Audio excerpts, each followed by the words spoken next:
period of time. A period of time. It could be a period of accomplishment, but a period of time. A moment. So technically speaking, me standing in front of all you guys like this right now is a moment, right? This is a moment in time. In reality, though, I'm not thinking about that moment. I'm thinking about moment as life.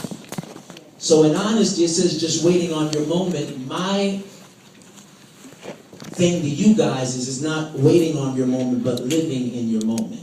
So what I'm going to talk to you guys today about is about how you live in your moment. What does that mean to live in your moment? What does it mean to live in the now? Live now. What does that mean?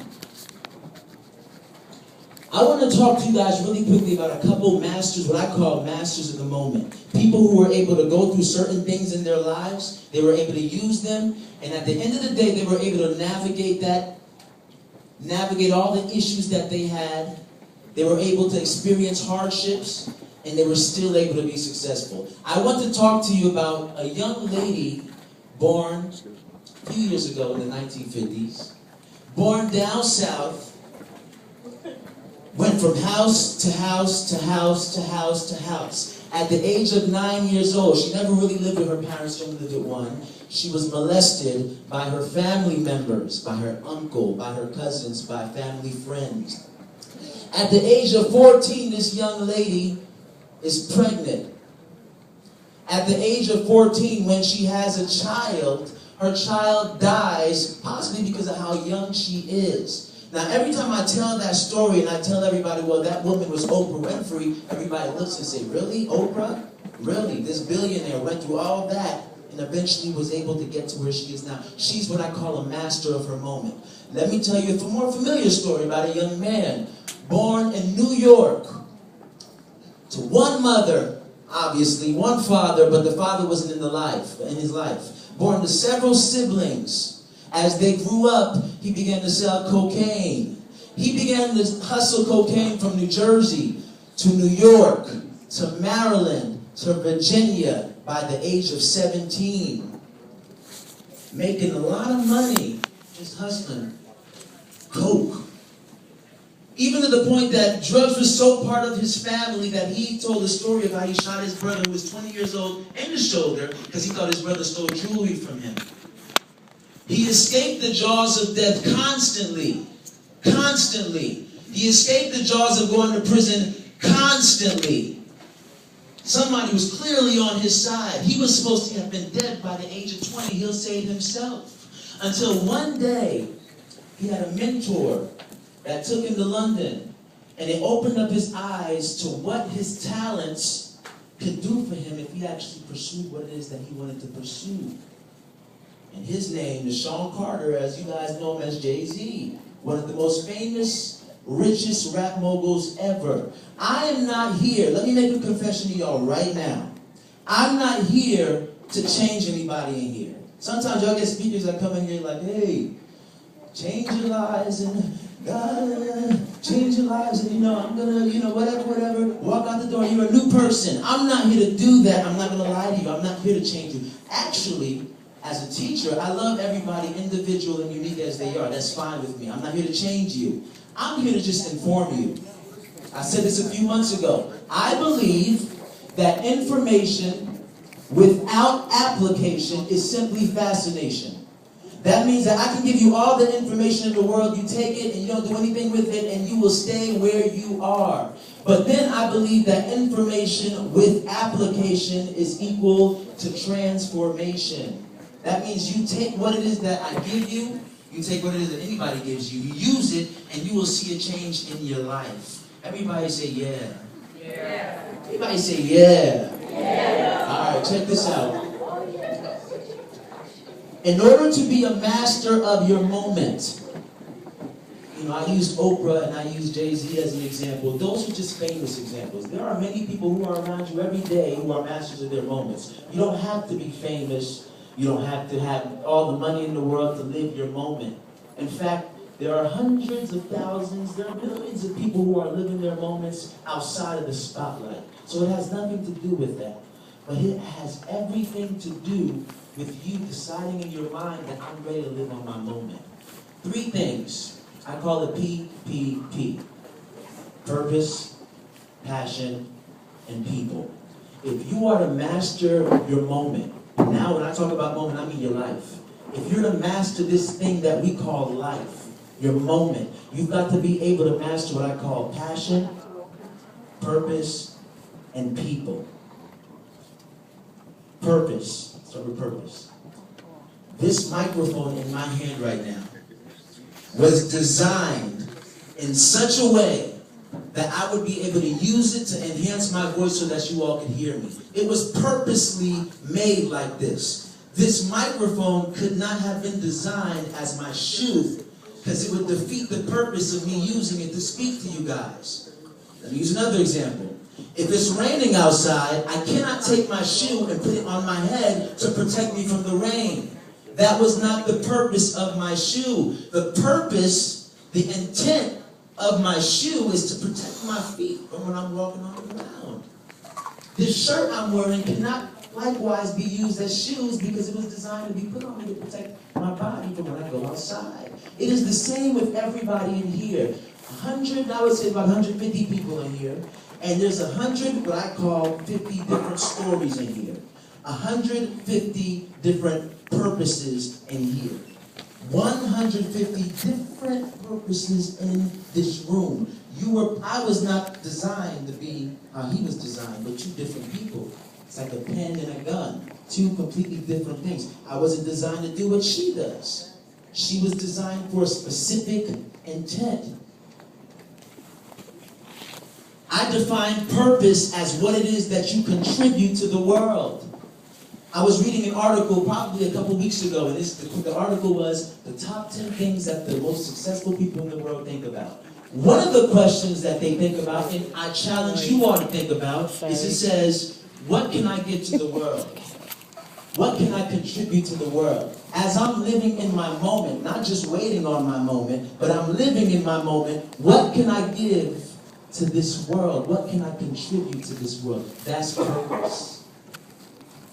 A few years ago, I taught this young man in Pennsylvania, actually, when I was in college. Taught this young guy. His name was Tyler. Depressed, you know, he would come into our program, and I was only a college student, so I got away with this, but he was so depressed that he would write stuff like, I'm going to kill myself, and the only reason I didn't kill myself is because I have a brother or sister. Just depressed. He hated talking to people, the whole 9 yards. And I remember we talked to him about purpose, and he's like, yeah, whatever. Purpose, okay, cool. You know, and he barely even said that because he didn't talk that much. I promise you, the most quietest kid in the room, but the smartest. Years later, when I graduated from college, I ran back into him because they had a celebration ceremony for the kids that were graduating high school. He was one of them. And he told me about how what he did was, because he was so depressed, he did a lot of writing. And that's where he wrote about killing himself and why he didn't kill himself. And eventually he put together a little mini book that he began to share with people and give around to like high school students, even some of the college students at Swarthmore when I went to school, would give around his little copies of his little book that he was able to publish with the help of the program. Not long after he tells me this story, he began to receive contacts from people. Hey Tyler, you know, I wanted to just send you a message because I feel like you saved my life because I was depressed as well. Hey Tyler, you know, I actually was thinking about committing suicide too. I'm really encouraged by the book that you wrote. I looked Tyler in the face and said, that was your purpose. Your purpose was to help somebody else that was depressed. Look at you now. I say that to tell you that a lot of people in here, including myself, I'm not speaking at you, I'm speaking with me as well. We go through a lot of experiences in our lives and we just kind of shun them to the side and we say whatever. But in reality, those experiences are contributing to your purpose. I cannot talk to somebody. My father died when I was 8 years old. He died in front of me and my sister. I'll never forget it. We were in a room. My mom was there trying to revive him. He died in front of us. It is easier for me to talk to somebody whose father died and encourage them because it happened to me. That's my experience. That's part of my purpose. A lot of you have experiences in here that you are able to help literally millions of people in your moment. There are things that may have happened to you a long time ago that you say, you know what, I'll never talk about it again. But in reality, somebody's waiting for you to tell them that story to save their own life.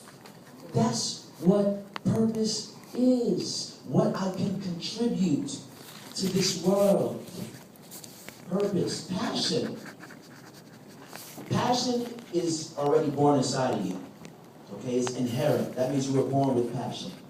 There's a famous author, his name is Nicholas Sparks. He says, the saddest people in the world I've ever met were people who didn't care about something. It's passion. What is it that you're naturally good at? So I told y'all purpose was what you contribute to the world. Passion is how you get to purpose. I'll give you an example. I'm standing in a room with about 150 people right now, and I'm talking on a microphone. A lot of people can't do what I'm doing right now. To be honest with you, me talking like this in front of you guys is literally, and I joke, I kid you not, like me watching television. Because I'm so comfortable doing this, I can do this in my sleep. Not that I'm great at it, but I love talking in front of people. And not everybody can do that. That's part of my passion, is to encourage people. What is it that you're good at? Can you sing? Can you dance? Whatever it is that you can do, what are you doing to make sure that you're living off of your passion? I could actually sing. I want to hear you sing. Okay, I'm not going to sing right now. What is it that you're naturally good at? What is it that you're naturally, that is just born inside you? Somebody else says this, if you have a heart, and everybody clearly has a heart, that means you have what we call an emotional heartbeat. A famous pastor in California, Rick Warren, he says, everybody has an emotional heartbeat. That means when you hear about something that you really, really like, your heart kind of beats a little faster because you really just like that thing. For me, it's like politics. Anything politics, my heart, like I'll be walking past two homeless people talking about politics and I'll stop and go back and I'll just chop it up again because that's my thing. I love politics. What is it for you? Last time I came here and I spoke to a smaller leadership team, some of them were saying I'm good with music, some of them were saying I'm good with singing, some of them were saying I'm good with teaching. What is it for you that you're naturally good at? And what are you doing to live on that thing? The most successful people in the world, I don't care who you name, don't matter, they don't have to be famous, are people that lived on their passions. We have a ton of adults in here. This is what their passion is, to work with young people. What's your passion? Are you hiding your passion? Are you sitting on it? Or are you actually doing something to make a difference with it? Are you living your moment? Are you passionate? That's why I taught in New York City. I was passionate about doing it. That's why I sing now. I'm passionate about doing it. I play some basketball. I'm passionate about doing it. I love being around people like this. I'm passionate about doing it. It leads to your purpose. What are you passionate about? That's the second P. And the last P is people. People is like a double-edged sword. I'll put that out there right now. It could be a double-edged sword. Why? Because the truth is, and you've probably heard of this, depending on the kind of people you're around, it really has an effect on the type of person that you become. I'll give you an example. I used to weigh 300 pounds. And when I decided, nobody believes when I say it, but I really did, 300 pounds.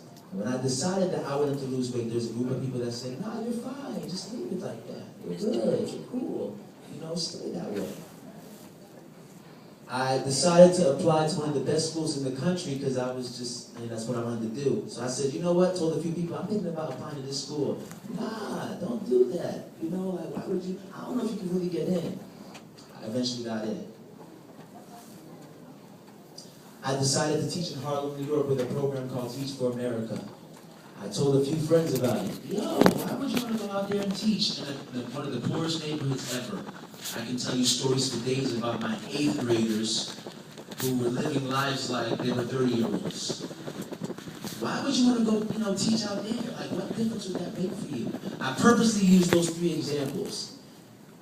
Lost 300 pounds. Now imagine had I listened to people when they said, "No, don't do it, don't do it, don't do it." Where would I be right now had I not listened to that advice?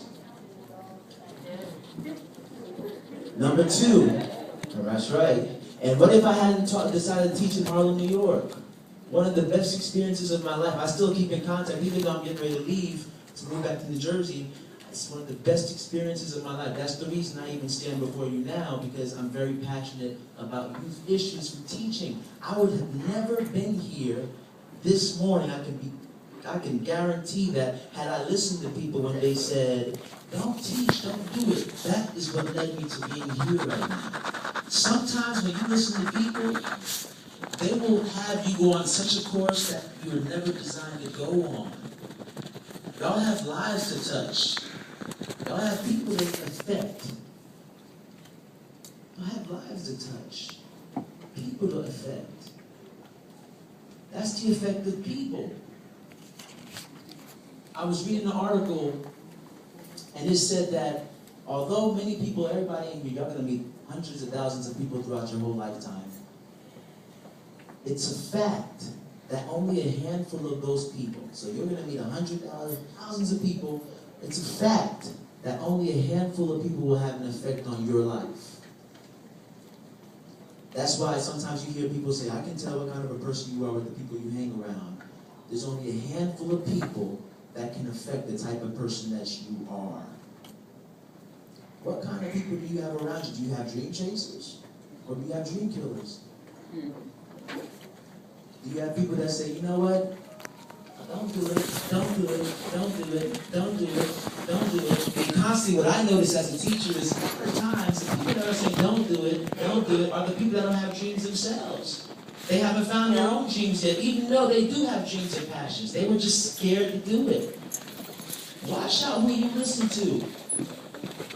I look back at my high school and middle school career, and I'm grateful for it because I'm the person I am now. But I'm like, what if I had done what Hackman told me to do? I don't even talk to like 90% of those people anyway now. And where would I have been now had I decided to do some of what they told me to do? You got to think about you. You have to think about you.